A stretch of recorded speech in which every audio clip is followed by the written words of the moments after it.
الحمد لله نحمده ونستعينه من شرور أنفسنا ومن سيئات أعمالنا من يهد الله فلا مضل له ومن يضلل فلن تجد له وليا مرشدا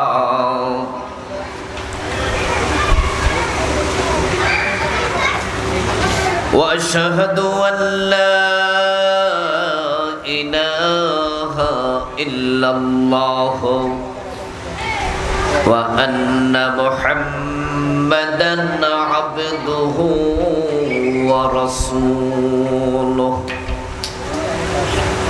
أما بعد فقد قال الله تعالى في كلامه المجيد أعوذ بالله من الشيطان الرجيم بسم الله الرحمن الرحيم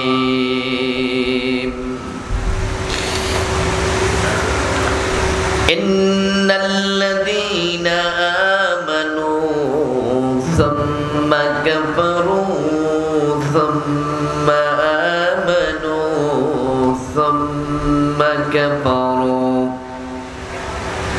ثم ازدادوا كفرا لم يكن الله ليغفر لهم ولا ليهديهم سبيلا قال النبي صلى الله عليه وسلم تكون بين الساعة فتن كقطع الليل المظلم يصبح فيها الرجل مؤمنا فيمسي كافرا ويمسي مؤمنا فيصبح كافرا ويبيع أقوام دينهم بعرض من الدنيا أو كما قال النبي عليه الصلاة والسلام شكر درود شريف পড়ুন اللهم صل على محمد وعلى آل محمد كما صليت على إبراهيم وعلى آل إبراهيم إنك حميد مجيد اللهم بارك على محمد وعلى آل محمد كما باركت على إبراهيم وعلى آل إبراهيم إنك حميد مجيد اللهم صل وسلم وبارك عليه মোকামতলা দাখিল মাদ্রাসার উদ্যোগে আয়োজিত আজকের এই চমৎকার তাফসীরুল কোরআন মাহফিলের মুআজ্জাজ মুকাররম সম্মানিত সভাপতি বিশিষ্ট সমাজসেবক জনাব মুহতারাম আব্দুল ওয়াহেদ সাহেব, আজকের মাহফিলের সম্মানিত প্রধান অতিথি মুহতারাম মাওলানা আব্দুল মজিদ আজাদ সাহেব, আমার আগে আপনাদের সামনে আলোচনা উপস্থাপন করেছেন অত্র মাদ্রাসারই কৃতি ছাত্র, আপনাদের এলাকার কৃতি সন্তান মুহতারাম জনাব কবির বিন সামাদ সাহেব। উনি চমৎকার ইসলামী সঙ্গীত পরিবেশন করেন। মানুষকে সচেতনতার জন্য মিডিয়া যথেষ্ট পরিমাণ ভূমিকা রাখেন। অত্যন্ত তীক্ষ্ণ বুদ্ধিমান মানুষ। আমরা দোয়া করি আল্লাহ তাআলা ভাইয়ের জীবনকে বারাকাপূর্ণ করুন। মহতারাম শাহজাহান আলী সাহেব, মাস্টার মোহাম্মদ নুরুজ্জামান সাহেব সহ অন্যান্য সম্মানিত অতিথিবৃন্দ, অত্র মাদ্রাসার সম্মানিত সুপার সহ সুপার সহ সম্মানিত শিক্ষক শিক্ষিকা মণ্ডলী, উপস্থিত অন্যান্য হযরত উলামায়ে কেরাম, ইসলাম প্রিয় তৌহিদি জনতা, পর্দার অন্তরালের সতী সাধবী, সম্মানিতা মা ও বোনেরা, প্রিয় দিনী ভাইয়েরা, আপনারা কেমন আছেন? মাশাআল্লাহ, ভালো আছেন শুনে ভালো লাগলো। আমরা আল্লাহর কাছে দোয়া করি আল্লাহ আমাদের সকলকে ভালো রাখুন, সুস্থ রাখুন। যতদিন আল্লাহ বাঁচিয়ে রাখবেন আমাদেরকে, আমাদের আপনজনদেরকে আল্লাহ সুস্থতার সাথে ঈমানের সাথে বাঁচিয়ে রাখুন। আমরা আলোচনা শুরুতে দোয়া করছি আমাদের ফিলিস্তিনের ভাইদের জন্য। আপনারা জানেন যে বর্তমান পৃথিবীর সবচেয়ে মাজলুম জনপদের নাম হলো ফিলিস্তিন। গত এক বছরে সেখানে সম্ভাব্য লাখের উপরে মানুষকে হত্যা করা হয়েছে। যদিও তার সঠিক কোনো পরিসংখ্যান আমাদের কাছে নেই। একদিনে 500-1000 হত্যা করেছে এমন দিনও আছে। পুরা গাজা, রাফা, খান ইউনুস সহ ফিলিস্তিনের বিশাল একটি অংশ এখন মহা শ্মশান, পৃথিবীর সবচেয়ে বড় কবরস্থান। আমরা আল্লাহর কাছে তাদের জন্য কিচ্ছু করতে পারছি না, কোনো ভূমিকা রাখতে পারছি না, দোয়া তো করতে পারবো নাকি? আল্লাহ তুমি তাদেরকে হেফাজত করো, বলেন আমিন। ফিলিস্তিনের মুসলমানদেরকে জালেমদের জুলুম থেকে আল্লাহ তুমি মুক্তি দাও, বলেন আমিন। আপনারা জেনে থাকবেন, সোশ্যাল মিডিয়ার কল্যাণে জেনেছেন যে আজকে ঢাকাতেও মার্চ ফর গাজ্জা বিশাল বিক্ষোভ সমাবেশ হয়েছে। আমিও কিছুক্ষণ ছিলাম, আপনাদের এই প্রোগ্রামে অ্যাটেন্ড করার সুবাদে চলে আসতে হয়েছে। মূল প্রোগ্রামে থাকতে পারিনি, আধা ঘন্টা 1 ঘন্টার মতো মাঠে ছিলাম। আমাদের এই বিক্ষোভ, আমাদের এই প্রতিবাদ যেন বিশ্ব মুসলিম উম্মাকে জাগিয়ে তোলে, আল্লাহ সে তৌফিক তুমি দাও, বলেন আমিন। পৃথিবীতে মুসলমানের সংখ্যা 250 কোটি। মুসলমানদের রাষ্ট্র আছে 65 কান্ট্রিজ, 65। ওআইসির সদস্য সংখ্যা 57। পরমাণু শক্তিধর রাষ্ট্র মুসলমানদের মাঝে আছে পাকিস্তান। পৃথিবীর সবচেয়ে চৌকস সেনাবাহিনী যে সকল দেশে আছে তার মাঝে একটা তুরস্ক। যেই দেশের মাটি খুঁড়লে স্বর্ণ পাওয়া যায় আর তেল পাওয়া যায় এমন সম্পদশালী দেশ আরব বিশ্ব, এটাও মুসলিমদের দেশ, ঠিক নয় কি? টাকাওয়ালা দেশ আছে, অস্ত্রওয়ালা দেশ আছে, সেনাবাহিনীওয়ালা দেশ আছে, 250 কোটি মুসলমান আছে। এরপরেও ফিলিস্তিনের তারা মাইর খায়, কারণ তাদের পক্ষে মুসলিমরা যথাযথ ভূমিকা পালন করে নাই। এজন্য কি আল্লাহর কাছে জবাব দেয়া লাগবে না? মুসলমানদেরকে জেগে উঠতেই হবে।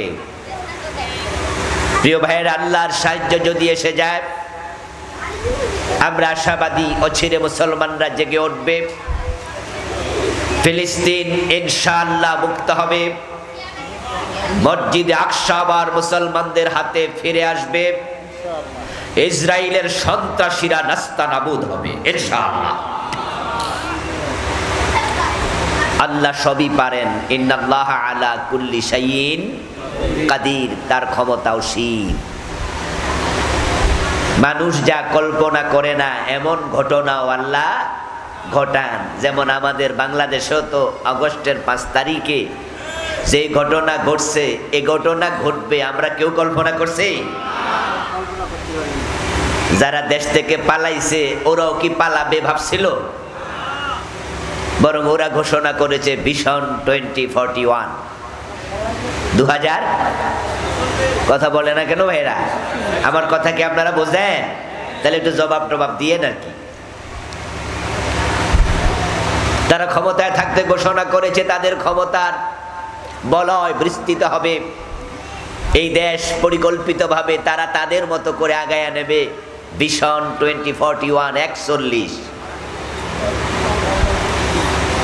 41 তিনবার বানচাল বরবাদযোগ্য নির্বাচনের মাধ্যমে বিজয়ী হয়ে তাদের দাপট এতটাই বেড়ে গিয়েছিল, তাদের দ্বিতীয় সেকেন্ড লিডার বলেছে কিসের আন্দোলন, এবছর না ওই বছর, মানুষ বাঁচে কয় বছর, এর মানে কোনো আন্দোলনও নাই, ক্ষমতাও ছাড়বে না 41। কিন্তু আল্লাহ তাআলা এমন ঘটনা ঘটাইছে, তাদের নিয়োগকৃত সেনাবাহিনী প্রধান জেনারেল ওয়াকার বলে 41 সন না ম্যাডাম, 45 মিনিটও নাই, তাড়াতাড়ি পালা। এমন ভাবে পালাইছে, রান্না করা খাওয়া খাবার খেয়ে পালানোর টাইম পায় নাই। কাপড় চোপড় নিয়ে পলাবে সময়ও নাই, পালাইছে পরনে যে কাপড় ছিল ওইটা পইরা। পরে পোলাপান গণভবনে ঢুকে আলমারি খুইলা বিভিন্ন কাপড় ওরা ফেসবুকে দেখাইছে, আপনাদের মনে আসেনি? রান্না করা খাবার মানুষ খেয়েছে, ফ্রিজ ভেঙ্গে ফ্রিজ খুলে বড় বড় মাছ নিয়ে পালাইয়া গেছে পোলাপান, এগুলো ফেসবুকে দিয়েছে। মাছ কিনলো কে, খাইলো কে, রান্না করলো কার জন্য, খাইলো কারা, কাপড় কিনলো কে, পরিধান করলো কে? আসলে আল্লাহ এমন ক্ষমতাওয়ালা, তিনি চাইলে 1 সেকেন্ডে সব লন্ডভন্ড করে দিতে পারেন। আমরা বিশ্বাস করি আল্লাহর কুদরত আসলে ইসরাইল নাস্তানাবুদ হবে, লন্ডভন্ড হবে ইনশাআল্লাহ। আল্লাহ তুমি তাই করো, সবাই বলেন আমিন। প্রিয় দিনী ভাইয়েরা,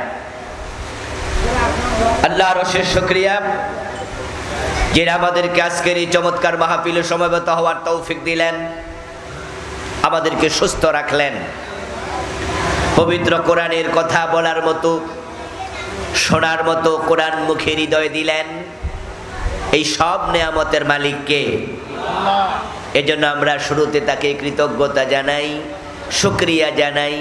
সবাই মিলে একবার জোরে জোরে কালিমাতু শুকর পড়ি, আলহামদুলিল্লাহ। আমার দিনী ভাইরা, আমি আপনাদের সম্মুখে পবিত্র কোরআন মাজিদ থেকে সূরাতুন নিসা-এর 137 নম্বর আয়াতে কারিমা তেলাওয়াত করেছি। নবীজি সাল্লাল্লাহু আলাইহি ওয়াসাল্লামের পবিত্র মুখ অনুসৃত একখানা ছোট্ট হাদিসে নববী পাঠ করেছি। আল্লাহ তাআলা তৌফিক দান করলে এখান থেকে কিছু কথা বলবো ইনশাআল্লাহ।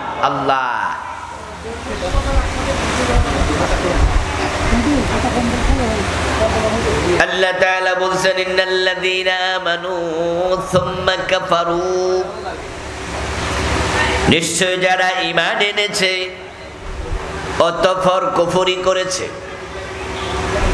সুম্মা আমানু সুম্মা কাফারু, তারপর আবার ঈমান আনছে এবং পরে আবার কাফের হয়ে গেছে। সুম্মা ইজদাদু কুফরা, এবার কাফের হওয়ার পরে কুফরিতে সীমা লঙ্ঘন করলো, আর ঈমান আনে নাই, এভাবে মরে গেল। ঈমান ছিল কিন্তু এখন আর ঈমানটা নাই, ঈমান আনার পরে কাফের হয়ে মরে গেল। লাম ইয়াকুনিল্লাহু লিয়াগফিরা লাহুম, যারা ঈমান হারায়া মরে আল্লাহর ঘোষণা, আল্লাহ তাদেরকে ক্ষমা করবেন না। ঈমান ছিল, ঈমান নাই, এই অবস্থায় যদি কেউ মারা যায় তার কপালে জান্নাত নাই, ক্ষমা নাই। কি মেসেজ আল্লাহ দিতে চান এখানে?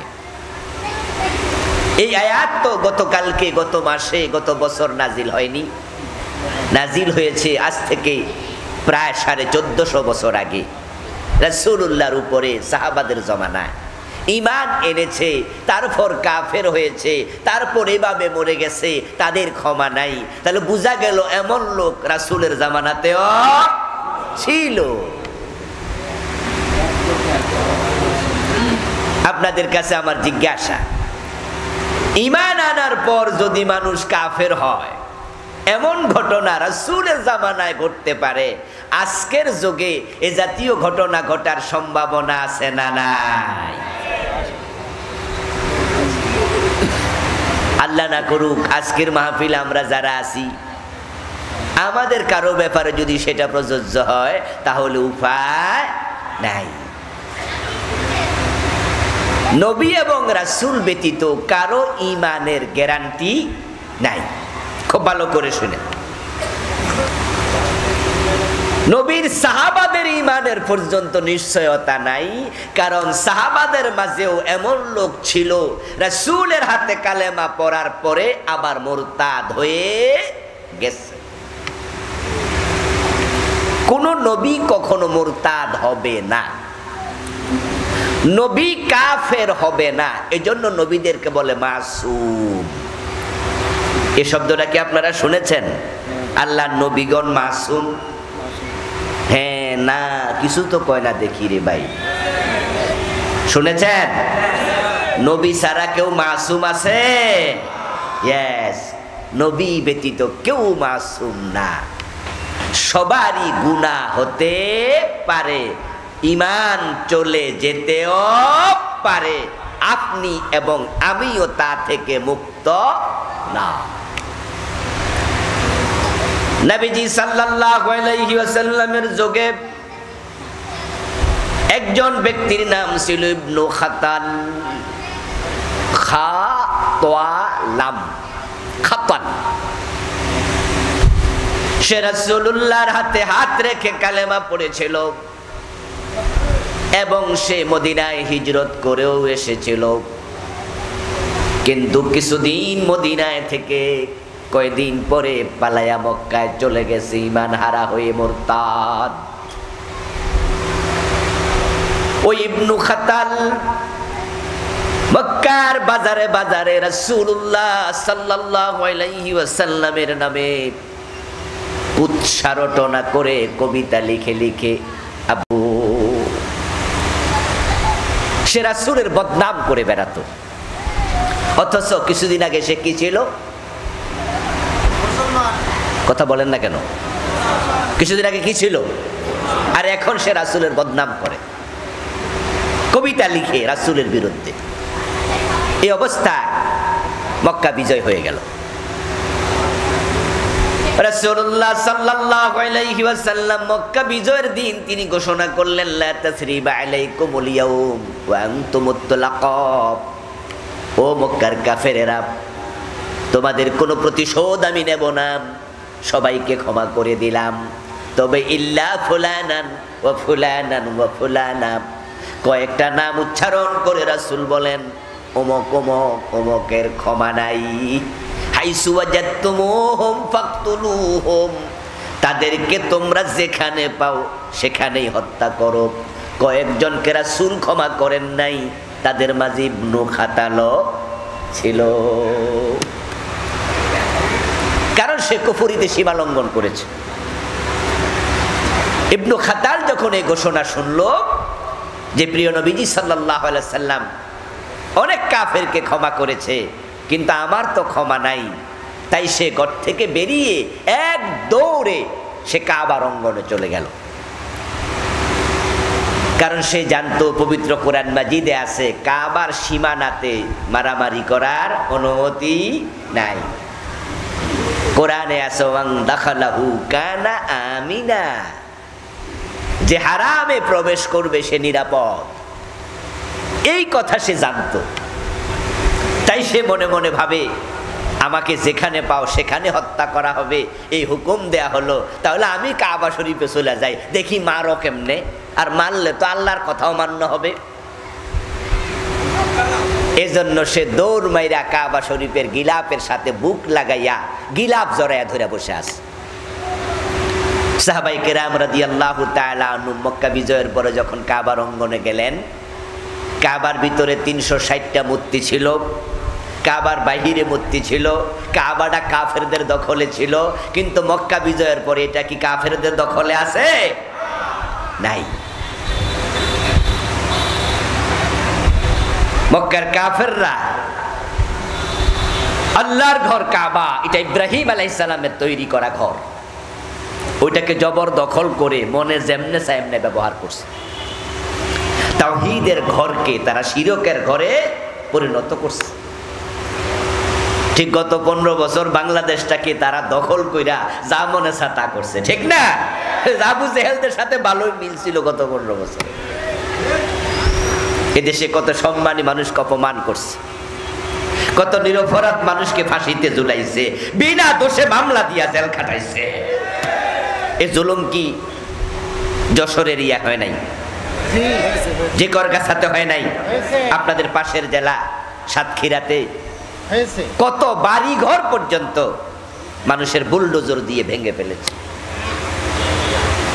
কিন্তু আল্লাহর শুকরিয়া, আগস্ট বিপ্লবের পর এমন বিজয় হয়েছে, যারা জালেম ছিল এখন তারাই পরিচয় দেওয়ার সাহস করে না, সব পালাই গেছে। ইবনে খাতাল কাবার গিলাফ ধরে বসে আছে। সাহাবারা রাসূলুল্লাহ সাল্লাল্লাহু আলাইহি ওয়াসাল্লামের কাছে রিপোর্ট করলেন, ইয়া রাসূলুল্লাহ, আপনি তো বলেছেন যেখানে পাও তাদেরকে সেখানে হত্যা করো, কিন্তু আল্লাহ তো কোরআনে বলছে এই জায়গাটা নিরাপদ। এখন সে তো কাবার গিলাফ ধরে বসে আছে, কি করব? নবীজি তখন বলেন, আজকের একদিনের জন্য আল্লাহ তাআলা কাবার অঙ্গনে হত্যা করার অনুমতি দিছে। আল্লাহর কাবা আজকে কোনো জালেমকে আশ্রয় দেবে না। আল্লাহ আমাকে আজকে দিনের জন্য অনুমতি দিছে, সেখানে হত্যা করো। কিয়ামত পর্যন্ত এটা হারাম, পবিত্র, যুদ্ধ বিগ্রহ নিষেধ, কিন্তু আজকে জায়েজ, হত্যা করো। ইবনে খাতালকে সেখানে হত্যা করা হলো। আমার প্রিয় ভাইয়েরা, রাসূলের হাতে হাত রেখে কালেমা পড়ার পরে যদি ঈমান হারানোর সম্ভাবনা থাকে, তাহলে ঈমান নিয়ে আমাদেরও একটু টেনশন করা দরকার আছে না নাই? কারণ যদি ঈমান না থাকে তাহলে জান্নাত পাওয়ার কোনো সম্ভাবনাই নেই। আল্লাহর জান্নাত পাওয়ার জন্য প্রথম শর্তই হলো ঈমান, দ্বিতীয় শর্ত হলো নেক আমল। ঈমান যদি না থাকে তাহলে আপনি নবীর বাবাও যদি হন, আপনাকে আল্লাহ জান্নাত দেবেন না। যেমন আজরকে আল্লাহ জান্নাত দেবে না, অথচ ইব্রাহিম আলাইহিস সালামের বাবা।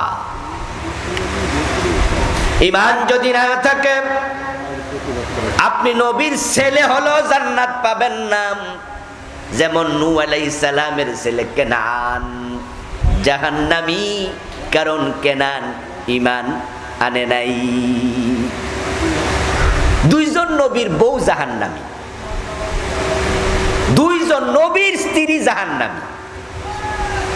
যে দুইজন মহিলা নবীকে রান্না করে খাওয়াইছে, নবীর বাচ্চা পেটে ধারণ করেছে, এক কম্বলের নিচে ঘুমাইছে, স্বামী স্ত্রীর কি মিল, কি মহব্বত, কি ভালোবাসা, অথচ দুইজন নবীর বউ জাহান্নামী, হযরত নূহ এবং হযরত লূত আলাইহিমুস সালাম।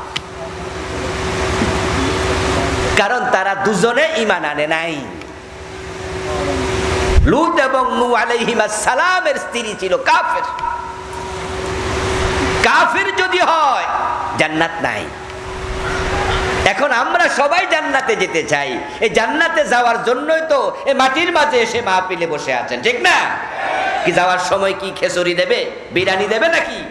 আর যদি দেয় ওইটার জন্য আমরা আসি না, দিলে হাদিয়া, না দিলে মনে কোনো কষ্ট থাকে না, ঠিক কি না?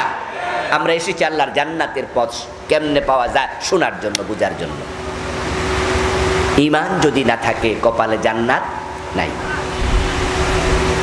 এখন যে আয়াত আমি পড়ছি সে আয়াতে আল্লাহ তাআলা বলে ঈমান ছিল ঈমান নাই, ঈমান ছিল ঈমান নাই, এমন ঘটনা ঘটবে। তাহলে আমাদের ঈমান আছে না গেছে গা, একটু আলোচনা করে, একটু পর্যালোচনা করে, হিসাব নিকাশ করে একটু দেখা দরকার আছে না নাই? 1 লক্ষ টাকা পকেটে নিয়ে 1 লাখ টাকার একটা ভান্ডিল 1000 টাকার নোটের আপনি পকেটে নিছেন, তারপরে আপনি এখান থেকে যশোর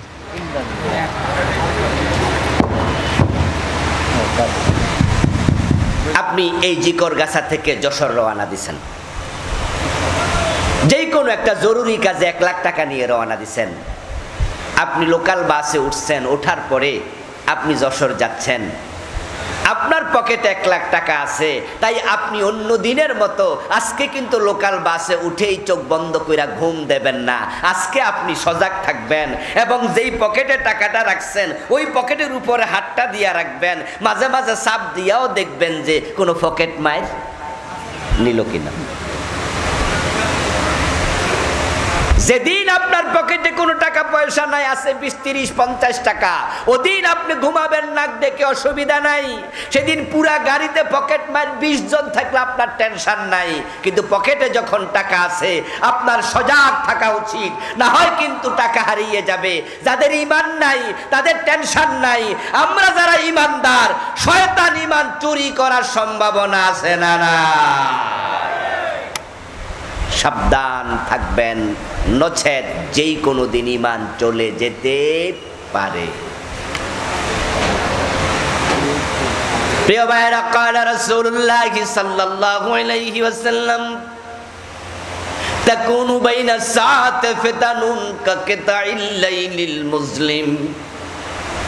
নবীজি বলেন কিয়ামত যখন আগাবে, কিয়ামতের আগে সূর্য ডুবার পরে চারদিকে যেমন আধারে ঢেকে যায়, অন্ধকার নেমে আসে, দুনিয়ার চারদিক থেকে কুফরির ফিতনা বের হবে। উদাহরণটা কি চমৎকার! সূর্য ডুবে গেলে পৃথিবী কি আর আলোকিত থাকে? চারদিক থেকে অন্ধকার। নবীজি বলেন যে এইরকম অন্ধকারের মতো পৃথিবীর চারদিক থেকে কুফরির ফিতনা আসবে। ফিতান, ফিতনা শব্দের বহুবচন। তাকুনু বাইনা সাআতি ফিতানুন কাকিতাইল লাইলিল মুসলিম ইউসবিহু ফিহা আর-রাজুলু মুমিনান ফায়ুমসি কাফিরা। এবার নবীজি সাল্লাল্লাহু আলাইহি ওয়াসাল্লাম বলতেছেন, ওই ফিতনার যুগে কিয়ামতের আগে মানুষগুলো সকাল বেলায় মুমিন থাকবে, সন্ধ্যা বেলায় কাফের হয়ে যাবে। রাসূলুল্লাহর হাদিসের উপর বিশ্বাস আছে না? রাসূল বলে সকালবেলা মুমিন, সন্ধ্যাবেলা হয়ে যাবে কাফের। وقال رسول الله صلى الله عليه وسلم إن العبد لا يتكلم بالكلمة من سخط الله لا يلقي لها بالا يهوي بها في جهنم। অন্য হাদিসে রাসূল বলেন, এমন কথা বলবে মানুষ, হয়তো সিরিয়াসলি বলে নাই, হাসতে হাসতে বলেছে, কিন্তু একটা কথার কারণে ঈমান শেষ, আল্লাহ তাকে জাহান্নামের মাঝখানে ফেলে দেবে। যেই কথাকে আমাদের দেশে বলে কুফরি কালাম। আমি জানি না এই শব্দটা আপনাদের দেশে পরিচিত আছে কিনা। শুনেছেন কুফরি কালাম শব্দটা? শুনছেন? অর্থাৎ কালাম মানে বাক্য, কুফরি মানে কুফর। অর্থাৎ মানুষ এমন কথা বলবে যেটা বলার সাথে সাথে কুফর হবে। কুফর যখন হয় ঈমান তখন আর থাকে না। ঈমান চলে যায় 10 কারণে। কয় কারণে? এই ভাইয়েরা কথা বলেন না, বলেন না আমার সাথে, কয় কারণে? ওয়াজগুলো একটু মনোযোগ দিয়ে শুনে বাড়ি যাবেন। আমাদের দেশে তো অনেকেই ওয়াজ শুনতে আসে না, আওয়াজ শুনতে আসে। হুজুরের কণ্ঠ যদি ভালো হয়, সুর দিয়ে টান মারে, মিছা কথা ওয়াজ করে, তাও কয় যে দারুণ ওয়াজ। আবার কিচ্ছা কইতে কইতে হাসায়, তারপরে কাঁদায়, এরকম করে করে 1-1.5-2 ঘন্টা চলে যায়। আর যাওয়ার সময় দাদা নাতি গল্প করে, নাতি জিজ্ঞাসা করে, দাদা আজকের ওয়াজটা কেমন লাগছে? দাদা উত্তর দেয়, দারুণ ওয়াজ। হুজুরে কি ওয়াজ করছে মনে আসেনি? দাদা কয়, এটা তো মনে নাই।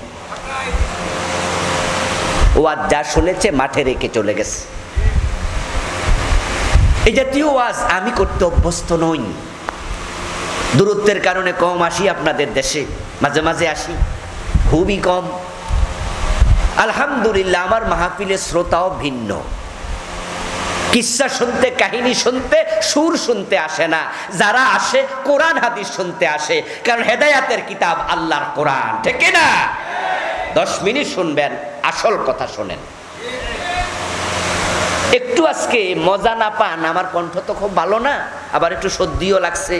মজা কম হলেও মাঝে মাঝে ওষুধ যখন বাচ্চাদেরকে আমরা খাওয়াই, সিরাপ, যেই সিরাপ তিতা, খাইতে না চাইলে তার মাঝে চিনি মিশাইয়া খাওয়াই না, তো আজকে মজা না লাগবে, একটু চিনি মিশাইয়া একটু মজাটা নিয়েন। 10টি কারণে ঈমান চলে যাবে। আমি এই নিয়ে বই লিখেছি, আমার লেখা মোট 8টি বই আছে আলহামদুলিল্লাহ। তার মাঝে একটা বই ঈমান, কুফর ও নিফাক।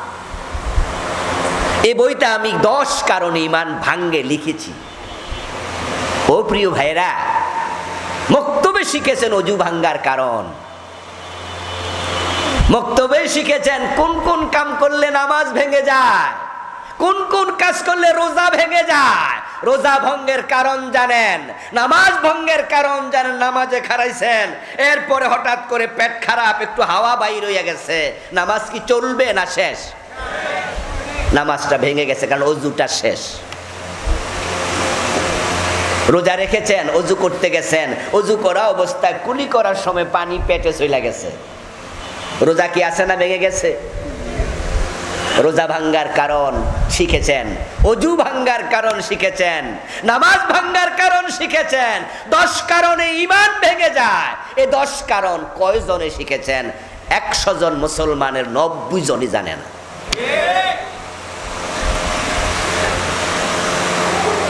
ও দোস্ত, আপনি যদি ঈমান ভাঙ্গা অবস্থায় মরে যান আর আল্লাহর সামনে যাইয়া দেখেন আপনার ঈমান নাই, কপালে জান্নাত নাই, অথচ আপনি নামাজি, আপনি রোজাওয়ালা, আপনি কিন্তু নামাজ ছাড়েন নাই, আপনি বেঈমান, অথচ নামাজ পড়েন। قال رسول الله صلى الله عليه وسلم يأتي على الناس زمان يجتمعون في المساجد ليس فيهم مؤمنون। আমার রাসূল ভবিষ্যৎবাণী করেছেন, এমন এক জামানা আসবে যেই জামানার মানুষগুলো মসজিদে জামাতের সাথে নামাজ পড়বে, একটারও ঈমান থাকবে না। নাউজুবিল্লাহ পড়েন, নাউজুবিল্লাহ পড়েন। ইমাম, মুয়াজ্জিন, মুসল্লি সব বেঈমান। এমন একটা জামানা আসবে যেই জামানায় মসজিদে নামাজই থাকবে, ঈমানদার থাকবে না, সব কাফের। কাফেররা নামাজ পড়বে।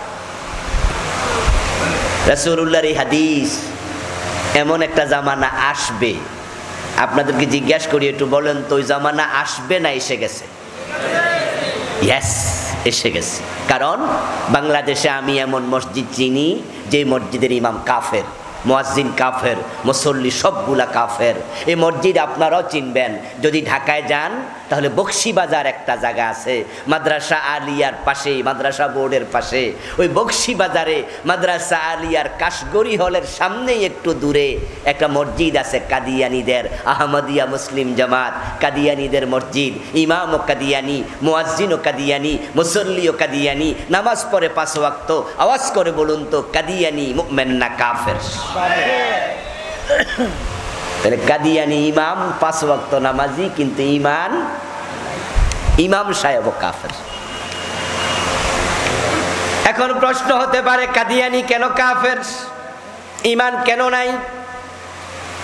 একটু পরে আমরা বলবো। ও দোস্ত, আপনারা বলুন তো, মসজিদে আল্লাহরে সেজদা করে, আবার মাজারে যাইয়া পীরের পায়ে সেজদা দেয়, এমন নামাজি 2-4 জন আছে না নাই? যশোর এলাকায় আছে নি বন্ড পীর? আছে, আছে। সরাসরি পীর সাহেব সেজদা নেয়, মুরিদ সেজদায় পড়ে থাকে, এমন জালেম আছে না নাই? আচ্ছা, যে মাজারে সেজদা দিল লোকটা মোমেন না মুশরিক? ঈমান আছে না গেছে? ঈমান তো শেষ। 10টা কারণ আছে এমন, আমি বলবো 1 2 3 4 করে 10, আর আপনি শুনবেন। শোনার পরে যদি আপনি মনে করেন যে সারছে কাম, এই কাম তো আমিও করছি, তাহলে তাওবা করে নতুন করে ঈমান আনার সুযোগ আছে না নাই? কিন্তু যদি আপনি না বুঝা মইরা যান, আল্লাহর সামনে গিয়া টের পান যে আপনার ঈমানই নাই, তখন তাওবা করে ঈমান আনার সুযোগ আর আছে? সব শেষ। আমার প্রিয় ভাইরা, মানুষ সকালবেলা মুমিন থাকবে, সন্ধ্যা বেলায় কাফের হয়ে যাবে। কিয়ামতের আগে এত ফিতনা আসবে। এই ফিতনা বাংলাদেশে চরম আকার ধারণ করেছে। আমার দোস্ত, আপনাদের এলাকায় যে পুকুর আছে, নদী আছে, বিশাল বড় পুকুর, পানিগুলাও সুন্দর সাদা, কিন্তু পুকুরের পানি আমরা না ফুটাইয়া পান করি না। কারণ 1 গ্লাস পানি যদি পুকুর থেকে নেন, তাহলে দেখতে মনে হবে কোনো ময়লা নাই, অথচ এর মাঝে জীবাণু আছে না নাই? খালি চোখে ধরা পড়লো না? ওটা যদি আপনি মাইক্রোস্কোপ দিয়া টেস্ট করেন, তাহলে অনুবীক্ষণ যন্ত্র দিয়া তাকাইলে দেখবেন ওই গ্লাসের পানির মাঝে জীবাণু কিলবিল করে হাঁটতেছে। এই পানিটা পান করলে ডায়রিয়া হওয়ার সম্ভাবনা। ও দোস্ত, খালি চোখে তাকাইলে মনে হয় পানিটা পরিষ্কার, কিন্তু মাইক্রোস্কোপ দিয়ে তাকাইলে বোঝা যায় জীবাণু আছে। আমরা সমাজে যখন খালি চোখে তাকাই, এই যে মাহফিলের দিকে তাকাই আসি, খালি চোখে তাকাইলে মনে হয় সব ইমানদার মুসলমান, কিন্তু কোরআন এবং হাদিসের মাইক্রোস্কোপ দিয়া যখন তাকাই, তখন দেখি মসজিদ ও মুসলমানের বড় অভাব, বড় অভাব। আমাদের দেশে অধিকাংশ মানুষই বেঈমান। এমনি কয় আর কি 92% মুসলমান, এটা হলো ভোটার লিস্টে। এই তালিকার মাঝে তাসলিমা নাসরিনের নামও আছে।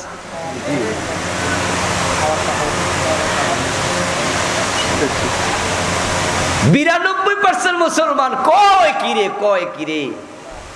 রাসূলুল্লাহ বলছে, কিয়ামত যখন ঘনাবে তখন কুফরি বাড়বে, মানুষ কাফের হইতে হইতে হইতে হইতে একটা দিন আসবে যখন আসমানের নিচে জমিনের উপরে ঈমানওয়ালা একজনও আর থাকবে না। সেদিন আকাশ জমিনও আর থাকবে না। কিয়ামত আগাবে, মোমেন কমবে, কমতে কমতে একজনও থাকবে না। আর আমি কি দেখি? আমি দেখি 71-এ যখন দেশ স্বাধীন হলো, তখন এই দেশে মুসলমান ছিল 7 কোটি, আর এখন 2025 মুসলমান হয়ে গেছে 18 কোটি। তো মুসলমান কি কমছে না বাড়ছে? আগে আসিল বাংলাদেশে 90% মুসলমান, এখন নাকি 92% মুসলমান বাড়তেছে। আচ্ছা, আগামী 10 বছর পরে মানুষ কি 18 কোটি থাকবে না আরো বাড়বে? তাহলে যেমনে মুসলমান বাড়তেছে, কিয়ামত হইব কেমনে? একজন থাকলেও তো কিয়ামত হইব না। তাহলে কিয়ামত নিয়ে আপাতত টেনশন না করলেও আসলে বন্ধু তা নয়। আমাদের দেশের মুসলমানগুলো ভোটার লিস্টিতে আছে, ওই যে কাজীর গরুর মতো কেতাবে আছে, গোয়ালে নাই। কিতাবে আছে, লেখা আছে 50টা গরু, কিন্তু গোয়ালে যায়া ঘরে যায়া দেখে 10টা, বাকি 40টা কই নাই। তো বইতে আছে কই লিখছি। ঠিক আমাদের দেশও 92% মুসলমান ভোটার লিস্টে আছে। বাস্তব মুসলমান যদি 51% থাকতো, কত আগে দেশে কোরআনের আইন চালু হয়ে যেত, কত আগে কোরআনের আইন চালু হয়ে যেত। 54টা বছর বাংলাদেশ চলছে কোরআনের আইনে না ব্রিটিশ আইনে? যারা জানেন তারা জবাব দেন। 54 বছর বাংলাদেশ চলছে আল্লাহর কোরআন দিয়ে না ব্রিটিশ আইন দিয়া?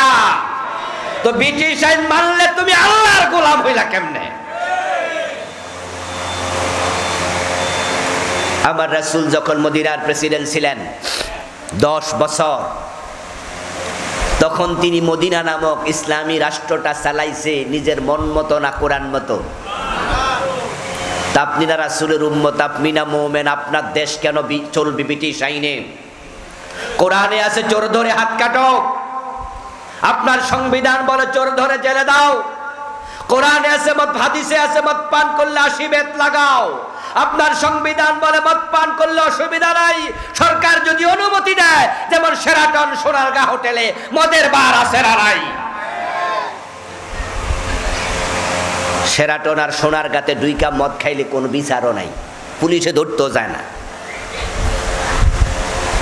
রাসূল বলেছে মদ পান করলে 80 বেত দিতে হবে, আর আমার দেশে আইন করলো মদ পান করলে জেলে দাও। আল্লাহ আইন দেয় একটা, ব্রিটিশ দেয় আরেকটা। এখন মুসলমান কি আল্লাহরটা মানবে না ব্রিটিশেরটা মানবে? অথচ আমরা কারটা মানতেছি। এরপর আমরা বলি আমরা মুমিন। মনে মনে কি ভাবেন, হুজুর আমরা আবার কাফের হব কেমনে, ঈমান যাবে কেমনে? আমরা তো কোরআন মানি, কোরআন পড়ি, জিকির করি দিন 100 বার লা ইলাহা ইল্লাল্লাহ। ও দোস্ত আমার কান খুলে শোনো, পুরা কোরআন অস্বীকার করা লাগবে না কাফের হওয়ার জন্য। যে ব্যক্তি পুরা কোরআন মানে না সে তো কাফের বটে। কেউ যদি বলে 15 পারা মানি আর 15 পারা মানি না, সে কি অর্ধেক মুমিন না কাফের? তো যে পুরা মানে না সে কি? যে অর্ধেক মানে না সে কি? না, অর্ধেক কাফের। যদি কেউ বলে 29 পারা মানি 1 পারা মানি না, সে কি? যদি কেউ বলে 113 সূরা মানি 1 সূরা মানি না, কেউ যদি বলে 1 অক্ষর মানি না, সেও কাফের। কাদিয়ানি কাফের হলো তারা 4 অক্ষর মানে না। খা আলিফ তা মিম খাতামান নবিয়্যিন। এ কোরআনের মাঝে আল্লাহ তাআলা বলেছেন নবী মুহাম্মদ শেষ নবী, উনার পরে আর কোন নবী। 1835 সনে গোলাম আহমদ কাদিয়ান নামে একজন ব্যক্তির জন্ম হলো।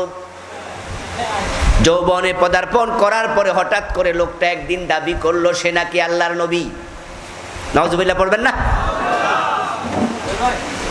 1450 বছর আগে আল্লাহ বলে মুহাম্মদ শেষ নবী, আর আজ থেকে 250 বছর আগে গোলাম আহমদ কাদিয়ান দাবি করে সে নবী। একদল হতভাগা বলল ঠিক আছে আপনি নবী, যে দাবি করছে নবী সেও কাফের, যারা তাকে নবী মেনেছে তারাও কাফের। কাদিয়ানীরা কাফের হলো কোরআনের একটা মেসেজ রাসূল শেষ নবী অস্বীকার করলো তাই।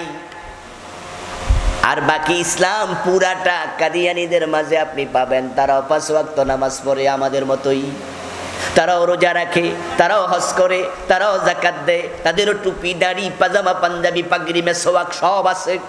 ঠিক আপনার যেমন আমার যেমন তাদেরও তেমন, কিন্তু তারা এক জায়গায় পেছ লাগাইছে, ঈমান শেষ। অঙ্কের মতো অঙ্ক, ঈমান হলো অঙ্কের মতো 10 লাইন লম্বা অঙ্ক। কোন ছাত্র 9 লাইন ঠিক লিখছে, 1 লাইন ভুল করছে, 10-এ কত পাবে? ভাইরা কথা বলে না, ভাইরা বলেন কত পাবে?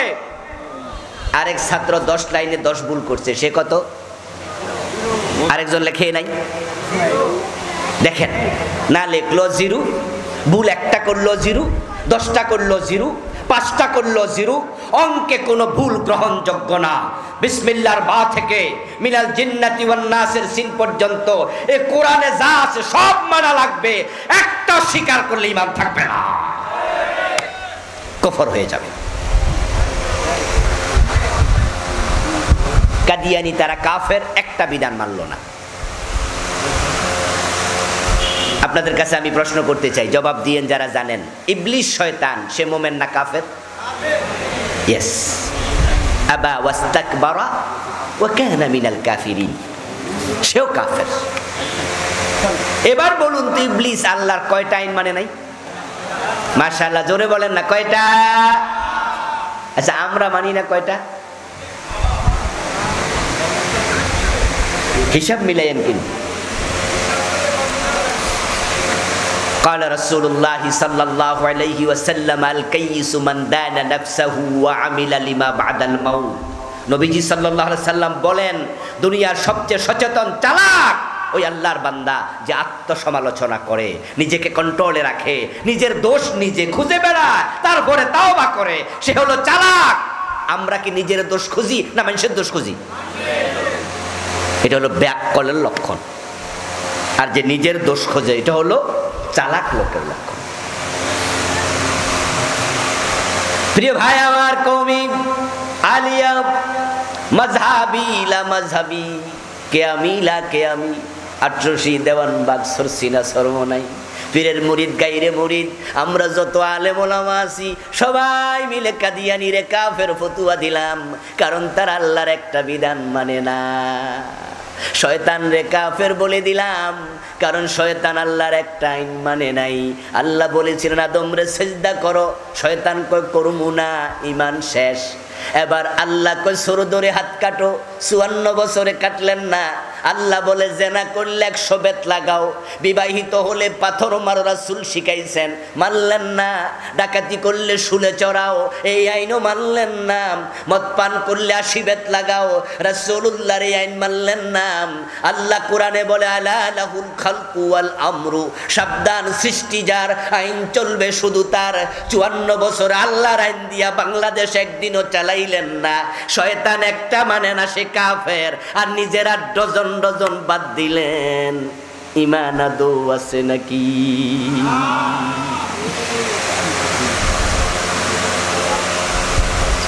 আদৌ ঈমান আছে কি? কি করবেন? প্রত্যেক এক হুজুর ধরে আনছে, এই হুজুর যে আমরা বেঈমান বানাই দিয়ে যেতে গেছে বাড়ি। কত হুজুর আছে সুবহানাল্লাহর ওয়াজ করবো আর নিজের বেহেশতি ভাবতে ভাবতে বাড়ি চলে যাবেন। 5 ওয়াক্ত নামাজ পড়বেন, রমজানে রোজা রাখবেন, জিকির করবেন, জান্নাতে ঢুকে যাবেন। এবার মানুষ এই ওয়াজ শুনা নামাজও পড়ে সুদও খায়, নামাজ পড়ে সুদে টাকা লাগায়, এমন নামাজি 2-4 জন আছে না নাই? হে বুঝছে নামাজ নাকি জান্নাতের চাবি, এই জন্য হে চাবি কামাই করতাছে। এত পাতলা ওয়াজ দিয়ে হবে না দোস্ত।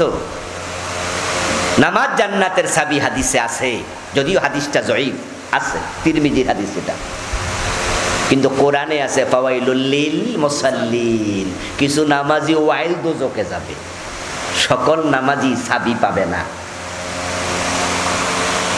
আপনি নামাজ পড়ে সুদে টাকা লাগাইয়া জান্নাত, 1 টাকা সুদ খেলে 36 বার জেনা হয়।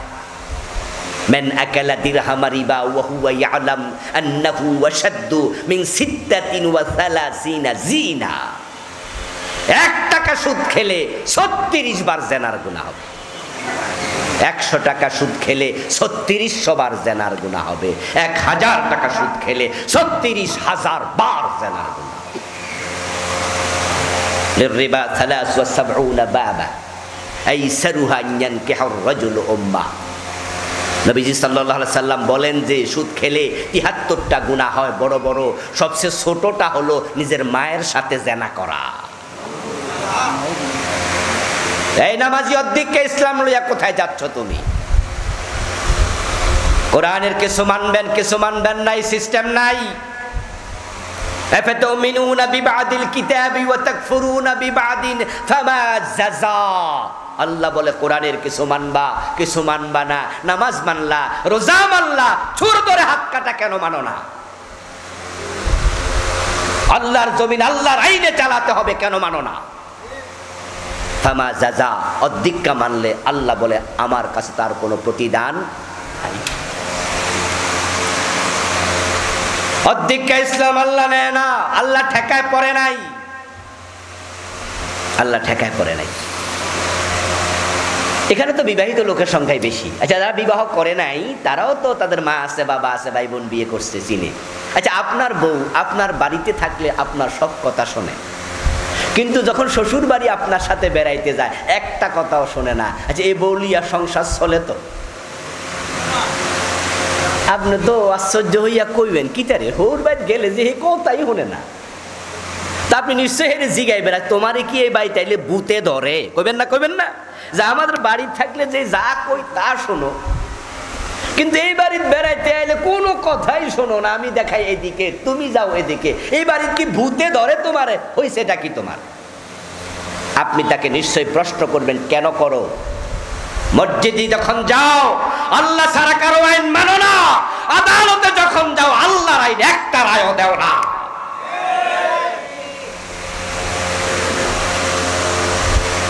মসজিদে ঢোকেন কোন পা দিয়ে? ভাইয়েরা কথা বলেন, কোন পা? বের হন কোন পা? আমার রাসূল ডান পা দিয়ে ঢুকেছে, এটা সুন্নাত। বের হন বাম পা দিয়ে, আমার রাসূল বাম পা দিয়ে বের হয়েছে, এটা সুন্নাহ। সবাই মিলে সুন্নাহ মানেন। নবী যখন 10 বছর মদিনা চালাইছে তখন কোরআন দিয়ে চালাইছে। সবগুলো ধর্ম নিরপেক্ষ। ইসলামী দলের বাহিরে যত দল আছে সবাই ধর্ম নিরপেক্ষ। আমি দায়িত্ব নিয়ে সিরিয়াসলি বলছি, ইসলামী দলের বাহিরে যারাই আছো তোমরা সবাই কুফরি করছো।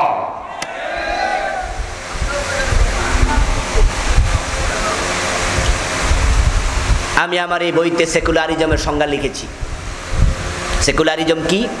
দি belief religion should not be involved with any social, ordinary social and political activities in a country.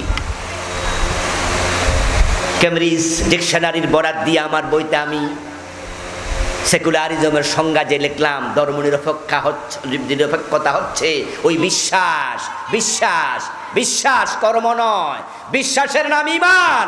ধর্ম নিরপেক্ষতা হলো ওই বিশ্বাস যে সমাজে, রাষ্ট্রে, রাজনীতিতে ধর্ম কোনো প্রভাব ফেলবে না। ধর্ম দিয়ে সমাজ চলুক, রাজনীতি চলুক, এটা দরকারই নাই। অথচ আমরা সবাই জানি ইসলাম হলো পূর্ণাঙ্গ জীবন বিধান। উদখুলু ফিস-সিলমে কাফা। আপনি থাকবেন যেখানে, ইসলাম থাকবে সেখানে। সেকুলারিজম কুফরি মতবাদ। ফিরে না আসবা জাহান্নামী হবা। আমার আজকের ওয়াজের কারণে ইসলাম কায়েম হয়ে যাবে নাকি? এত সোজা নাকি? কেউ কেউ বলে হুজুর এই ওয়াজ না কইরা নামাজের ওয়াজ করেন, পর্দার ওয়াজ করেন, জিকিরের ওয়াজ করেন, কামে লাগবো। আপনি ইসলামী রাষ্ট্রের ওয়াজ করতেছেন, সব জায়গায় ইসলাম মানা, বাংলাদেশে হবে না, কবে হয় জানি না। আমি বলবো দোস্ত, ইসলাম আসলো কি আসলো না, কায়েম হলো কি হলো না, ওইটা আমার দেখার বিষয় না। কিন্তু আমি বেঈমান হয়ে মরতে চাই না। আমি ঈমান নিয়ে মরতে চাই। আল্লাহর কোরআনকে জীবনের সব ক্ষেত্রে মানার মতো লোক যদি একজন হয় সেটা আমি হব। কেউ না থাকলে আমি একা মাথা তুলে দাঁড়িয়ে যাব। এবার বলুন তো 56টা কুফর যে আছে, আমি তো একটা বললাম সেকুলারিজম, তাহলে আরো হইল 55টা। জানা দরকার নাই তো, না জানলে বাঁচবেন কেমনে? 10টার মাঝে এটা একটা কুফর। দ্বিতীয়টার নাম হলো শিরিক। বাংলাদেশে শিরিক আসেনি? ওরে বাবা, যে এলাকায় মাজার আছে, ভণ্ড পীরের মাজার, ওই এলাকার শিরিকের বাজার মিলে যায়। আমাদের নেতারা নির্বাচন আসলে মুশরিক হয় নতুন করে কিছু। যখনই মাইকটা হাতে পায় তখনই মানুষকে পাম দেয়, তেল দেয়, ভোটের জন্য বলে আপনারাই তো সব, জনগণ সকল ক্ষমতার উৎস। সাথে সাথে ঈমান। এই কথাটা আমাদের সংবিধানের অংশ। ডক্টর কামাল যখন সংবিধান লেখে তখন সে ল অফ সাবরেনিটি, সার্বভৌমত্বের আইন লিখতে গিয়া তখন লিখেছে তারা মিলে এই দেশের ক্ষমতা জনগণের হাতে, জনগণ সার্বভৌমত্বের মালিক। অথচ আল্লাহর কোরআনে বলেছে সার্বভৌমত্বের মালিক হলেন আল্লাহ, সকল ক্ষমতার মালিক আল্লাহ। আন্নাল কুওয়াতা লিল্লাহি জামিআ। কুলিল্লাহুম্মা মালিকাল মুলক তুতিল মুলকা মান তাশাউ ওয়া তানজিউল মুলকা মিম্মান তাশাউ। ও নবীজি আপনি বলুন, ও রাজাদিরাজ আল্লাহ, ক্ষমতার মালিক তুমি, যাকে মনে চায় তুমি ক্ষমতা দাও, আবার যার উপর রেগে যাও ক্ষমতা থেকে টেনে নামাইয়া দাদার বাড়ি, মামুর বাড়ি, দিল্লি পাঠায়া দাও। ক্ষমতার মালিক তুমি, চাইলে রাখো, চাইলে ফালাইয়া দাও। কাঙ্গালরে ক্ষমতা দাও, রাজারে জেলখানার কয়েদি বানাইয়া দাও। ক্ষমতার মালিক আল্লাহ, জনগণ নয়। এটা কুফর, এটা শিরিক। জঘন্য ঈমান হানিকারী, হরণকারী। যখন হিন্দুদের দুর্গা পূজা আসে তখন দেখবেন ছাগলের 3 নাম্বার বাচ্চার মতো কিছু লোক লাফাইয়া লাফাইয়া ঈমান হারা, অযথা ঈমান হারা। আচ্ছা, আপনাদের এলাকায় আমরা যারা এখানে আমার সামনে আছেন, আপনারা কেউ কি দুর্গা পূজায় মূর্তি পূজা করেন? কোন মুসলমান করে? কোন মুসলমান কি পূজা মণ্ডপ বানায়? কেমনে মুশরিক হয়? এই জন্য বলছি আমি ছাগলের 3 নাম্বার বাচ্চার মতো হয়। ছাগলের 3য় বাচ্চা মানে কি জানেন তো? 2টা খাইয়া লাফায়, আরেকটা না খাইয়া লাফ। ছাগলের পায়ের নিচে যে ওলান আছে, ওলানের মাঝে বাঁট আছে কয়টা? দুধের যে লাইন আছে এগুলাতে আমাদের কুমিল্লা বলে বাঁট, এই এলাকায় কি বলে? বাঁটে বলে। তাহলে বলুন যে ছাগলের ওলানে বাঁট কয়টা? তো বাচ্চা 3টা হইলে বাঁট ফাইছে কয়জনে? আরেকটা এ ফাও লাফা। আরে মন্দির বানাইলো হিন্দু, মূর্তি পূজা করলো হিন্দু, আর মুশরিক হলো আমাদের নেতা। কেমনে মুশরিক হলো? কারণ তারা হিন্দুদের ভোট পাওয়ার জন্য তখন একটা স্লোগান বানাইছে, ধর্ম যার যার, উৎসব সবার। বলেন নাউজুবিল্লাহ। কয় কি? হিন্দুদের দুর্গা পূজা আমাদের উৎসব। দুর্গা পূজা জায়েজ না হারাম? ছোট শিরিক না বড় শিরিক? আল্লাহ তাআলা কোরআন মাজিদে আমাদেরকে শিখাইছে স্লোগান, লাকুম দীনুকুম ওয়ালিয়া দীন। বাংলা অর্থ কি? তোমাদের ধর্ম তোমাদের, আমাদের ধর্ম আমাদের। দুইটা কি এক না আলাদা? তাহলে স্লোগান হবে ধর্ম যার, উৎসব তার। আচ্ছা, আপনাদের এলাকায় আপনারা যখন কোরবান, এই যে কোরবান আসতেছে ইনশাআল্লাহ কয়দিন পরে আসবে, আমরা গরু জবাই করব। আচ্ছা, আমরা কেমনে গরু জবাই করি? এই উৎসব দেখার জন্য কয়জন হিন্দু আসে? আসছে কোনোদিন? আচ্ছা, দাওয়াত দিলে আসবে? যদি কারো বন্ধু বান্ধব থাকে হিন্দু, পাড়া প্রতিবেশী থাকে, আপনি দাওয়াত দিবেন, আসবে না। যদি গলায় গামছা লাগায় টান মারেন, রাম রাম কইয়া যাবো কাছিল্লা চিৎকার দিয়া। জিজ্ঞাসা করবেন, কিরে ভাই তোদের দুর্গা পূজা আমরা সবাই মিলা দেখতে যাই, বাতাসা খাই, ওদের হালুয়া রুটি খায়, খায় না? আস্তাগফিরুল্লাহ, প্রসাদ খায়, মুসলমানের সন্তানরা খায়, কাইরা না জিলাপি খায়। অথচ মন্দিরে মূর্তির সামনে যাহা উৎসর্গ করা হলো সেটা খাবার হিসাবে গ্রহণ করা হারাম। ওটা ওরা মন্দিরে মূর্তির জন্য উৎসর্গ করেছে, আল্লাহ ছাড়া অন্যের জন্য দিলে হারাম। আর তোমার সন্তান সেখানে খাইতে যায়। ও হিন্দু ভাই, তোমার দুর্গা পূজা আমরা গেলাম, তো আমরা গরু জবাই করি, তোমরা আসো। আসো না কেন? ধর্ম যার যার, উৎসব তো সবার। তো তোমাদের উৎসবে আমরা গেলাম, আমাদের উৎসবে তোমরা আসো। দেখবেন হিন্দু মিয়া জবাব দেবেন, আরে ভাই আমাদের ধর্মে গরু জবাই করার অনুমতি নাই, এজন্য আমরা এটা করি না, দেখতেও যাই না। তার ধর্ম সে বোঝে, তার ধর্মকে সে সম্মান করে, সে গরু জবাই করে না, দেখতে আসে না। এবার আমাদের ধর্মে মূর্তি পূজা জায়েজ না হারাম? তো তোমরা কেমনে যাও? শুধু যায় না রে ভাই, ব্যানারটা না দেখবেন, শারদীয় দুর্গা পূজার শুভেচ্ছা, নিচে লেখা আলহাজ আব্দুল কাদের। এলাকার মেম্বার সাহেব, এলাকার হিন্দু ভোটারের মন জয় করতেছে, দুর্গা পূজার শুভেচ্ছা জানাইছে। তোমার ইসলাম তোমাকে কি শিখাচ্ছে, তুমি কি করছো? আমার প্রিয় ভাইয়েরা, মুসলমানের সন্তান বিয়ে করেছে 2 বছর, সন্তান হয় না, 3 বছরের মাথায় তো দোয়া দরুদ পড়ানো শুরু, 4 বছর 5 বছর যাওয়ার পরে এখানে ওখানে দৌড়াদৌড়ি, ডাক্তার শেষ। এবার মন খারাপ, স্বামী মন খারাপ করে বসে আছে অফিসে, কলিগ জিজ্ঞাসা করে পিঠে আলতো করে থাপ্পড় দিয়ে, মন খারাপ কেন? বলে তোমার ভাবি কাঁদছে সারা রাত, বাচ্চা হবে না ডাক্তার বলেছে। তখন কলিগ বলে, কেডা কইছে হইব না? ইন্ডিয়া যাও, পাসপোর্টে ভিসা লাগাইয়া চাইয়া দেখো, হুজুরের কাছে 1 ডজন হইব। কয়টা লাগবো শুধু চাইয়া দেখো। তখন আপনি আশ্চর্য হয়ে বললেন, কিরে ভাই বলিস কি, কার কাছে চাইলে ফোলা মাইয়া হয়? তো কেন শোনো নাই, কেউ ফিরে না খালি হাতে, খাজা বাবার দরবারে। খাজা বাবার কাছে ছেলে মেয়ে চায় এমন লোক বাংলাদেশে আছে না নাই? পীরের কাছে, মরা পীরের কাছে ছেলে চায়। সন্তানের জন্য চট্টগ্রামে বাইজিদ বোস্তামির মাজারে যায়া গাছের মাঝে কাইতন সুতা বাঁধে, কচ্ছপ করে খাবার দেয়, বাবা আমার ছেলে দাও, মেয়ে দাও, ঈমান তোমার শেষ। কারণ এটা শিরিক। সন্তান দেয়ার মালিক শুধু কে? আল্লাহ। ইজা সালতা ফাসআলিল্লাহ, চাইলে আল্লাহর কাছে যাও, চাইলে আল্লাহর কাছে যাও। মুসলমান, ঈমান হারায়ো না।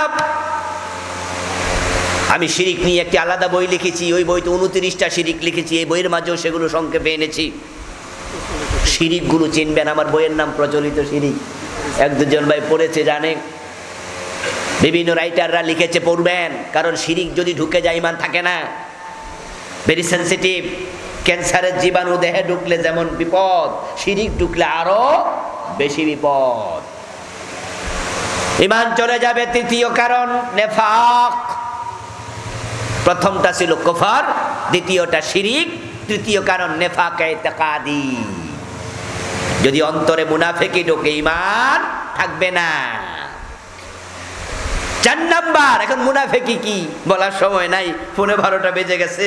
কয়টা বলবো? আরো তো 7টা রয়ে গেছে সামনে, ব্যাখ্যা করা যাবে না। প্রিয় ভাইরা, নিফাক গুলো চিনবেন। কোরআনে আল্লাহ তাআলা বলেছে এগুলো। কিছু মানুষ আছে যারা জেহাদের কথা শুনলে জঙ্গিবাদের গন্ধ পায়, জেহাদ কথা শুনলে চেহারা কালো হয়ে যায়। এই সবগুলো মুনাফিক। ইজা উনজিলাত সূরাতুম মুহকামা ওয়া যুকিরা ফীহাল কিতাল রাআইতাল লাযীনা ফী কুলুবিহিম মারাদুন ইয়ানজুরুনা ইলাইকা নাযারাল মাগশিয়্যি আলাইহি মিনাল মাউত। আল্লাহ কোরআন মাজিদে বলেন, ও নবী, আপনি দেখবেন আপনার সামনে যারা বসে আছে তাদের মাঝে এমন কিছু মানুষ আছে, যখন আমি আল্লাহ জিহাদের আয়াত নাজিল করি, ওই আয়াত আপনি তেলাওয়াত করে শোনান, জিহাদের কথা শুনলে দেখবেন তাদের চেহারা কালো হয়ে গেছে। তারা ভয়ে জড়সড় হয়ে যায়, মনে হয় যেন মৃত্যু দেখতেছে, আজরাইল নিয়ে আবার চলে আসে। জিহাদের কথা শুনলে ভালো লাগে না, এটা মুনাফিকের লক্ষণ। আরে গত 15টা বছর জিহাদের ওয়াজ করার কোনো পরিবেশ ছিল না। জিহাদের ওয়াজ করলে জঙ্গির মামলা দিয়েছে। এই জালেমগুলো সব মুনাফিক। জিহাদের কথা বলার সুযোগ আমরা পাইনি, অথচ জঙ্গিবাদের সাথে জিহাদের কোনো সম্পর্ক নাই। জঙ্গিবাদ হারাম, জিহাদ করা ফরজ। আমার রাসূলকে জিহাদ করেন নাই। 27টি যুদ্ধ উনি নিজে কি ছিলেন? সেনাপতি। 27 যুদ্ধে প্রতিটা সাহাবী ছিল মুজাহিদ। আরে আজকে ভাইয়েরা, জিহাদ আমরা ভুলে গেছি, তাই ফিলিস্তিনে মাইর খাচ্ছে। যদি আমরা জিহাদ জানতাম, একসময় মুসলমানের এক হাতে ছিল তলোয়ার আর এক হাতে ছিল কোরআন। তারা কোরআনের বাহিরে চলে নাই, চলতে কারোরা দেয় নাই। অন্যায় দেখেছে যেখানে, তলোয়ার দিয়ে প্রতিরোধ করেছে সেখানে। যদি আমরা অন্যায়ের বিরুদ্ধে দাঁড়াতে জানতাম, ফিলিস্তিনে বোমা বিস্ফোরণের সাহস ইসরায়েল দেখাতো না।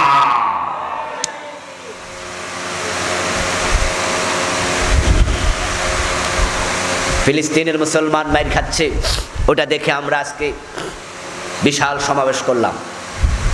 ভালো করতে হবে, কিন্তু বাংলাদেশে তো আরেক ফিলিস্তিন আছে। কক্সবাজারে গেলে দেখবেন, কক্সবাজারের পাশে মায়ানমারের 14-15 লাখ মুসলমান এখানে উখিয়া সীমান্তে আইসা তারা এখন ভিক্ষুক, ঠিক না? জাতিসংঘ টাকা দেয়, ভিক্ষা নিয়ে নিয়ে খায়। এই 12-13 লাখ মুসলমানকে এই মায়ানমার থেকে তারা তাড়াই দিছে। ওরা কি ফিলিস্তিনিদের মতো না? ওই গাজার মুসলমানদেরকে তাড়াইয়া দিচ্ছে ইসরায়েল। মায়ানমারের মুসলমানকে তাড়িয়ে দিয়েছে সেই মায়ানমারের জালেম জান্তা সরকার। আমরা জিহাদের ওয়াজ করতে আগে কুণ্ঠিত হয়েছি, করা যায়নি। জঙ্গি বলেছে। আমরা ঘোষণা দিতে চাই, মুসলমানের হাতে আবার জিহাদের তলোয়ার নিতে হবে। অন্যায় করব না, অন্যায় সহ্য করব না। নিরীহ মানুষকে হত্যা করার নাম জঙ্গিবাদ, এটা ইসলাম সাপোর্ট করে না। কিন্তু জিহাদ মানে হলো যেখানে অন্যায় দেখা হবে সেখানে প্রতিরোধ করতে হবে। যে 12-14 লাখ মুসলমান মায়ানমার থেকে এসে আমাদের উখিয়া সীমান্তে কক্সবাজারে আছে, ওদের সকলকে জিহাদের ট্রেনিং দেয়া দরকার। ওদের মাঝ থেকে যারা যুবক আছে সকলকে তলোয়ারের প্রশিক্ষণ দরকার, যুদ্ধের ট্রেনিং দেয়া দরকার। সেনাবাহিনীর মাধ্যমে আমাদের প্রশিক্ষিত সেনাবাহিনী যেমন যুদ্ধের প্রশিক্ষণ নেয়, মায়ানমারের মুসলমান গুলাকে এইভাবে যুদ্ধের ট্রেনিং দিয়া তাদের দেশে অস্ত্র হাতে দিয়া ঢুকাইয়া দেওয়া দরকার, যে তোমরা নিজ দেশে ফিরে যাও, ভিক্ষুকের মতো থেকো না। এই দুনিয়া কি জানেন? দুনিয়া হচ্ছে শক্তের ভক্ত নরমের জম, শক্তের ভক্ত নরমের জম। এবারও 14 লাখ রোহিঙ্গা, তার মাঝে 6 লাখ আছে কমপক্ষে পুরুষ, তার মাঝে 3 থেকে 4 লাখ আছে ইয়াং পোলাপান। প্রত্যেকটাকে সেনাবাহিনীর ট্রেনিং দেওয়া দরকার। ডক্টর ইউনূসের সরকারকে আমি বলবো, বাংলাদেশ গভর্নমেন্টকে বলবো, আর কত বছর খাওয়াবেন ওদেরকে? এবারও 14 লাখ, এগুলা তো বাড়তেছে না, বাচ্চা হচ্ছে না। আগামী 5 বছর পরে কত লাখ হয়ে যাবে? হয়তো 20 লাখ। কথা বুঝেন?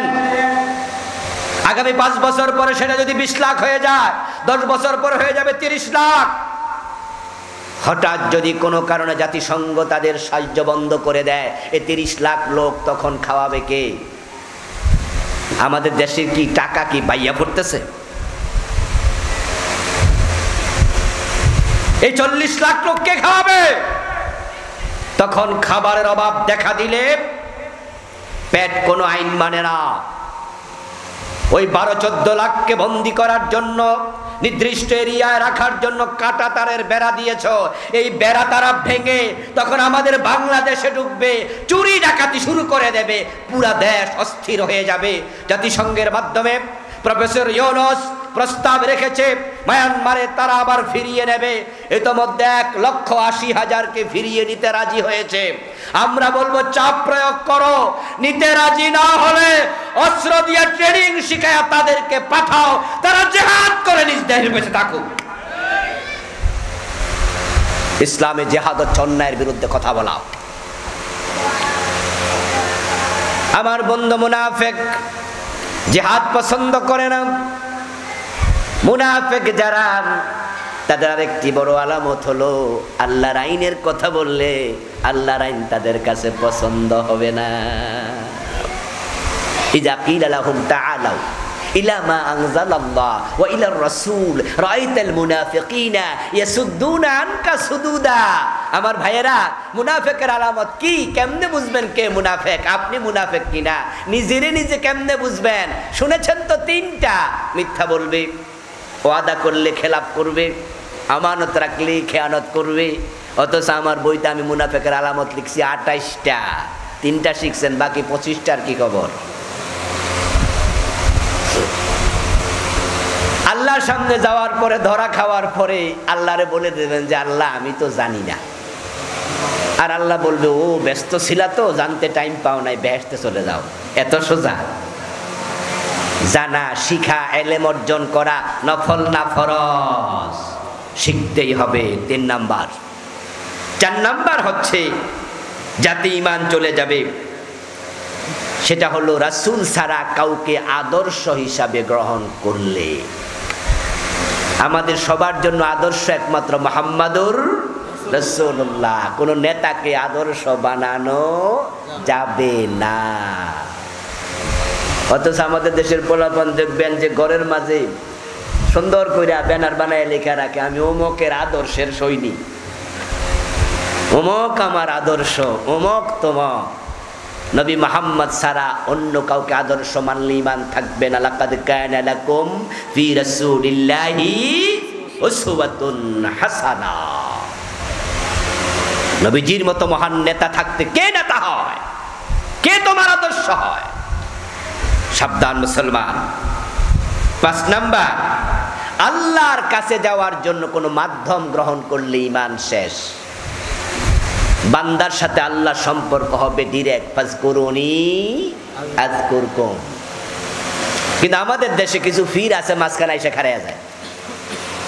এজন্য মুরিদেরা সরাসরি আল্লাহর কাছে চায় না, ওরা ফিরের কাছে যায়, ফিরে আবার আল্লাহর কাছে চাইয়া দেয়।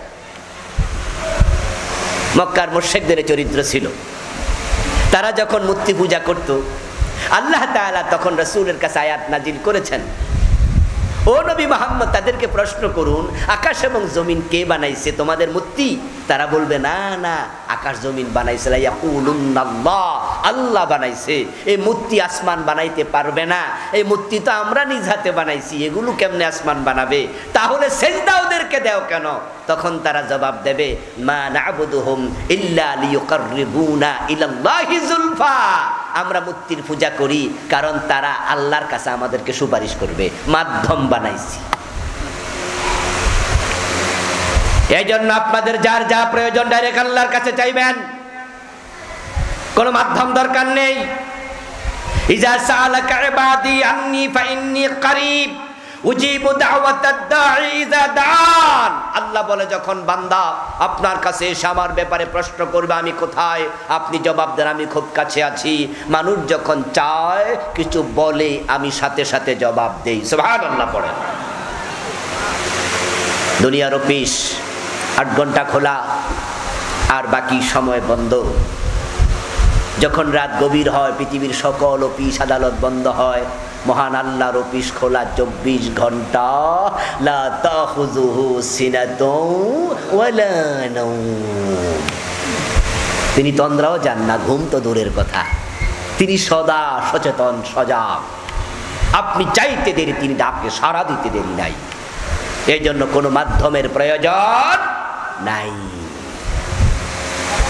আমার বন্ধুদের পরেরটা হলো, ইসলামের কোন বিধানকে অপছন্দ করলে ঈমান চলে যাবে।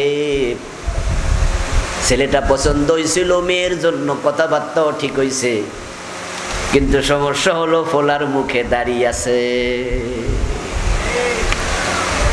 শুধু দাড়ি থাকার কারণে মেয়ে বিয়ে দেয় না, এমন লোক আছে না নাই? তাহলে সে কিন্তু ছেলেরে অপছন্দ করে না। অপছন্দ করছে কাকে? দাড়ি কার সুন্নাহ? কথা বলে না ভাইয়েরা, কার সুন্নাহ? তুমি ইসলামের একটি অনুষঙ্গকে অপছন্দ করেছো। ঈমান, দাড়ি না রাখলে ঈমান যাবে না, অপছন্দ করলে ঈমান যাবে। এই যে টুপি আমি খুললাম, কোনো গুনাহ হয়েছে নাকি? কিন্তু যদি টুপিকে পায়ের তলায় দেয়, ঈমান চলে যাবে। নেগলেক্ট করে, ফেলে দেয়, টুপির ব্যাপারে নেগেটিভ মন্তব্য করে, ঈমান চলে যাবে। টুপি মাথায় দেয়া সুন্নাহ, কিন্তু টুপির বিরোধিতা করা কুফর।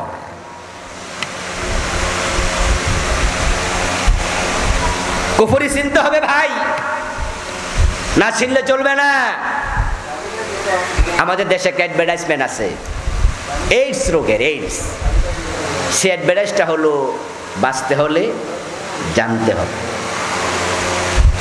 একই সিরিঞ্জ যেটা আপনাকে ফুস করেছে, এটা যদি যার দেহে এইডস ছিল আগে তাকে ফুস করে, তাহলে আপনার দেহে ওই জীবাণু আসার সম্ভাবনা আছে না নাই? এই জন্য ডাক্তাররা কিন্তু একই সিরিঞ্জ দিয়ে দুজনকে ইনজেকশন পুশ করে না, এটা নিষেধ। যেই লোকের দেহে এইডস আছে, যেই ব্লেড দিয়া তার মাথা কামাইছে, শেভ করছে, ওই ব্লেডে যদি তার ব্লাড লাগে, রক্ত লাগে, আর আপনাকে ওই ব্লেড দিয়ে আবার মাথা কামায়, আপনার শেভ করে, ওই রক্ত আপনার দেহে ঢোকে, তাহলে এইডস এর জীবাণু চলে যাবে। এগুলো সচেতনতা বলে, বাঁচতে হলে জানতে হবে। এখন ঈমান বাঁচাতে হলে কোন কোন কাজ করলে ঈমান চলে যায় জানা দরকার আছে না নাই? জানার দায়িত্ব আপনাদের, জানার দায়িত্ব আপনাদের। ডাক্তার শুধু বলে দেয় আপনার ডায়াবেটিক আছে, সুগার লেভেল আপনার এত, পরবর্তীতে সকালবেলা হাঁটাহাঁটি করা ডাক্তারের দায়িত্ব নাকি? এখন থেকে আর চিনি খাওয়া যাবে না, এটা কি ডাক্তার মেনটেন করবে? ডাক্তার আপনার বইলা দিছে যে আপনার সুগার লেভেল ভালো না, আপনার ডায়াবেটিস আছে। এখন খাবার কন্ট্রোল করো, সকালবেলা জগিং করো, চিনি অ্যাবাউট করো, এখন এই দায়িত্ব আপনার। আমরা আলেম ওলামা, আমরা শিরক কুফর এগুলো ঈমান বিধ্বংসী বলে দেই। এখন বাকিটা শিখে তা থেকে বেঁচে থাকার দায়িত্ব কার? আপনাদের। আল্লাহ তাআলা আমাদের সকলকে যাবতীয় কুফর থেকে, শিরক থেকে, ঈমান বিধ্বংসী কাজ থেকে নিজেকে হেফাজত করার তৌফিক দিন। সবাই বলি আমিন। প্রিয় ভাইয়েরা, ওই যে আমার সামনে গাড়িটা আছে, যারা বাংলা পড়তে পারেন, আমার লেখা 8টা বই আছে, কুফর, শিরক, সালাত, এরপরে আপনার রাসূলুল্লাহর মেরাজ, রাসূলুল্লাহ জীবনী, পরিবার। ড্রাইভার সাহেব থেকে বই সংগ্রহ করবেন, বাসায় বসে বসে পড়বেন, বজিরে শিখাবেন। আল্লাহ তাআলা আজকের এই মাহফিলকে আমাদের সকলের নাজাতের ওসিলা বানায়া দাও, সবাই বলেন আমিন। হাযা মা ইনদি ওয়াল ইলমু ইনদাল্লাহ আলাইহি তাওয়াক্কালতু ওয়া ইলাইহি উনীব। আমরা সংক্ষেপে একটু দোয়া করে বিদায় নিতে চাই। মাহফিল কমিটির কোনো কথা আছে কি? থাকলে বলেন, তারপরে দোয়া। মুনাজাত ছাড়া আর কোনো কথা আছে? আর নাই? আল্লাহুম্মা আমিন। আলহামদুলিল্লাহি রাব্বিল আলামিন والصلاة والسلام على نبينا محمد وآله وأصحابه أجمعين